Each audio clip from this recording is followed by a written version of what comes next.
అంటే ఐఏఎస్ ఆఫీసర్గా ఉంటూ ఆయన కూడా సఫకేషన్ ఫీల్ అయ్యే రాజకీయాల్లోకి వచ్చాడు. ఓకే. మార్పు అనేది అంటే ఎడ్యుకేటెడ్ పీపుల్ దగ్గర నుంచి మార్పు జరగాల్సి ఉంటుంది. మనకు చదివాం కాబట్టి లోపల ఏం జరుగుతుందో, ఇన్సైడ్ ఏం జరుగుతుందో మనకు తెలుసు కాబట్టి మనం దీన్ని నివారించగలం, కంట్రోల్ చేయగలం, మనం గనక అధికారం వస్తాయి అనే ఉద్దేశంతో కదా ఆయన బయటకు వచ్చి లోక్సత్తా అనేటువంటి ఒక కార్యక్రమం పెట్టాడు. వ్యవస్థ బాగానే ఉంటే ఈయనెందుకు పార్టీ పెట్టాలి? జనరల్గా సినిమా వాళ్ళకు ఒక స్టైల్ ఉంటుంది. సినిమా అనే కాదు, ఏ కళారూపమైనా కానీ ఒక విషయాన్ని కొంచెం విపరీత ధోరణిలో ప్రపంచం ముందుకు పెడుతుంది. ఆ విపరీత ధోరణి అనేది ఖచ్చితంగా ఉండి తీరుతుంది. అంటే ఆ విషయాన్ని ప్రజలకి కనెక్ట్ చేయడం కోసం దాన్ని హై డోస్తో చెప్తారు. ఒక అవినీతి గురించి మాట్లాడాలంటే ఆ అవినీతి అంశం ప్రజలకి తగలటానికి ఎంత ఇంటెన్సిటీతో చెప్పాలో అంత ఇంటెన్సిటీతో చెప్తారు. అది ఆ కళారూపానికి సంబంధించిన లక్షణం. ఆ లక్షణం తెలియకుండా మాట్లాడుతున్నాడు. పైగా ఎక్కడ వరకు రెస్ట్రిక్ట్ అయ్యాడు ఆయన తను అంటే ఈ సినిమాలో ఒక ఎన్నికైనటువంటి ప్రజాప్రతినిధితో అతను ఒక డైలాగ్ అంటాడు, మీరు 5 ఏళ్లే ఉంటారు, మా జీవితం ఇక్కడే అని. మామూలుగా జైళ్లలో ఒక డైలాగ్ ఉంటుంది. ఈ జైలు వార్డర్లు, సూపర్నెంట్లు ఇలాంటి వాళ్ళు ప్రిజనర్స్తో అంటూ ఉంటారు, మీరు ఒక లైఫే చేసి వెళ్తారు, మేము 3 లైఫ్లు చేస్తాం ఇక్కడ. అంటే లైఫ్ అంటే 10 ఏళ్ళు 11 ఏళ్ళు అనే లెక్కలో మీరు 10 ఏళ్ళు చేసి వెళ్ళిపోతారు లైఫ్ అనిపించుకున్నా కానీ, మేము 30-40 ఏళ్ళు ఇక్కడే ఉంటాం, 3-4 లైఫ్లు చేస్తామని మాట్లాడతారు. అలాంటి డైలాగే, దాని పోలిన డైలాగే అందులో పెట్టాడు. ఆఫీసర్స్ మీద, అధికారులం మేము ఇక్కడే ఉంటాం అంటే ఆ డైలాగ్ పెట్టడాన్ని ఈయన ఎలా చూస్తున్నాడు? ప్రజాస్వామ్యాన్ని అగౌరవపరచటంగా చూస్తున్నాడు, ఓటర్ని అగౌరవపరచటంగా చూస్తున్నాడు. ఓటర్కి రీకాల్ అనేటువంటి అధికారం ఉందా? తనని ఇబ్బంది పెట్టేటువంటి ఎమ్మెల్యే గెలిస్తే ఇతని వలన మేము ఇబ్బంది పడుతున్నాం, ఇతను వెనక్కి తీసుకుంటున్నాం మేము అనే అధికారం ప్రజలకు లేదు కదా మన దగ్గర. ఆ గెలిచిన వాడు బుల్డోజ్ చేసుకుంటూ వెళ్ళిపోవడం తప్ప చేయగలిగింది ఏమీ లేదు. మహా చేయగలిగితే 4 కేసులు పెట్టగలుగుతారు. ఆయన ఈ వికృత రాజకీయాల్లో ఇమడలేకే కదా పార్టీని షట్ డౌన్ చేశాడు, లోక్సత్తాని. కాబట్టి రాజకీయం వికృతం ఎందుకైంది? వ్యాపారంగా మారింది. వ్యాపారంగా రాజకీయం జరుగుతోంది అనే విషయాన్ని అంగీకరిస్తే ప్రజాస్వామ్యం కూడా కంట్రోల్డ్ బై, డిజైన్డ్ బై అనేటువంటి పరిస్థితికి వెళ్ళిపోయింది. ఈవీఎంల మాయాజాలంలో ప్రజాస్వామ్యం బతుకుతోంది. ఇప్పుడు దీన్ని ఐడెంటిఫై చేసి దీని మీద యుద్ధం చేయగలిగారా ఐఏఎస్ అధికారి మాజీ గారు? ఆయన ఎప్పుడూ ఈ విషయాలు ఆయన కన్వీనియంట్గా వ్యవస్థకు అనుకూలంగా వ్యవహరిస్తాడు. ఆయన నైజం అది. అందుకని ఆయన ప్రస్తుతం అధికారిగా ఉంటే ఆనందపడి ఉండేవాడేమో. ఆయన అధికారిగా సర్వీస్లో ఉండుంటే నిజమే కదా, మనం వీళ్ళు 5 ఏళ్ళ నుండి మనల్ని ఇబ్బంది పెడుతున్నారు అనే ఉద్దేశంతోనే ఆయన బయటకు వచ్చాడు సర్వీస్లో నుంచి.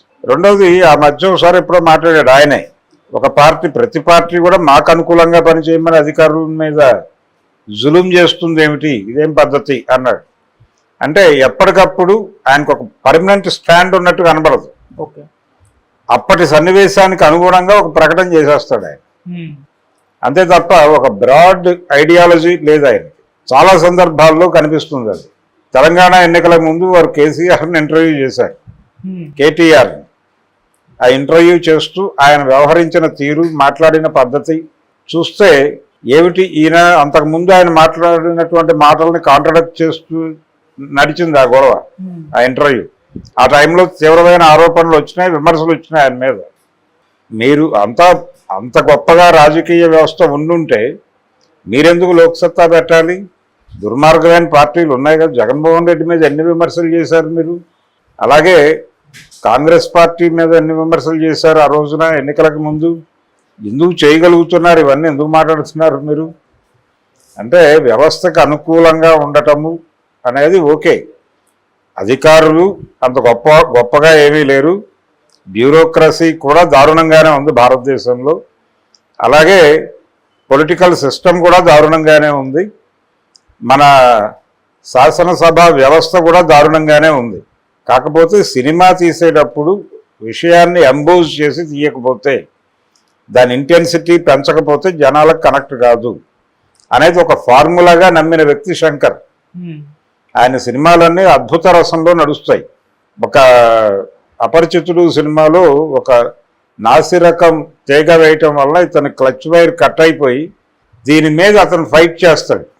అంటే చిన్న విషయం మీద ఒక పెద్ద గొడవ చేయటం. మనం చాలా విషయాలు వదిలిపెట్టేస్తూ ఉంటాం. ట్రైన్లో భోజనం బాగోదు, ఆ భోజనం బాగోని తనం మీద ఒక ఫైట్. ఈ మధ్య ఎవరో ఒక అతను మల్టీప్లెక్స్లో సినిమాకి వెళ్ళాడు. అందుకని నాకు 60,000 నష్టం వచ్చింది, నష్టపరిహారం ఇవ్వాలి అంటే కోర్టు ₹1,00,000 ఇవ్వాలని తీర్పు చెప్పింది. ఇదే పరిస్థితి ఒకవేళ ట్రాఫిక్లో ఇరుక్కున్నాడు అతను. ట్రాఫిక్ వల్ల గంట లేట్ అయింది, కాంట్రాక్టులన్నీ ఇబ్బంది పడ్డాయి. అప్పుడు ఎవరి మీద కేసేస్తున్నాడు ఆయన? వేయాలి కదా. ఈ కల్చర్ ఉండుంటే దీన్ని ఎంబోజ్ చేయటం అంటాం. అక్కడ జరిగే విషయాన్ని ఎంబోజ్ చేసి చెప్పడం. కొంతమంది అలా హైపర్ రియాక్షన్స్ ఉంటాయి. అక్కడ వాడు హామీ ఇచ్చినవి ఏవీ లేకపోతే ఇమ్మీడియట్గా కోర్టుకు వెళ్ళి ఒక కేసు వేసే కండిషన్లో అందరూ ఉండరు. ఉంటే మంచిదే. అలా ఏ వ్యవస్థ కూడా సక్రమంగా లేదు. వ్యవస్థలన్నీ కూడా పతనం అయిపోయి ఉన్నాయి. ఈ పతనావస్థ గురించి ఎవరికి వాళ్ళు అడ్వాంటేజ్ తీసుకుని మాట్లాడేస్తున్నారు. పాఠశాలలు కళాశాలలు కలుషితం అయిపోయినాయి, విద్యార్థులు పాడైపోయారని ఒకళ్ళు సినిమా తీస్తారు. ప్రభుత్వ కార్యాలయాలు దుర్మార్గంగా ఉన్నాయని ఇంకొకళ్ళు సినిమా తీస్తారు. హాస్పిటళ్ళు కలుషితం అయిపోయినాయని ఇంకొకళ్ళు సినిమా తీస్తారు. ప్రభుత్వ ఆసుపత్రుల్లో అవినీతి అని ఇంకొకళ్ళు సినిమా తీస్తారు. ఎవరి కథ వారిదే. వారి కథని వాళ్ళు ఎంత ఇంటెన్సిటీతో చెప్పారన్నదే కథ.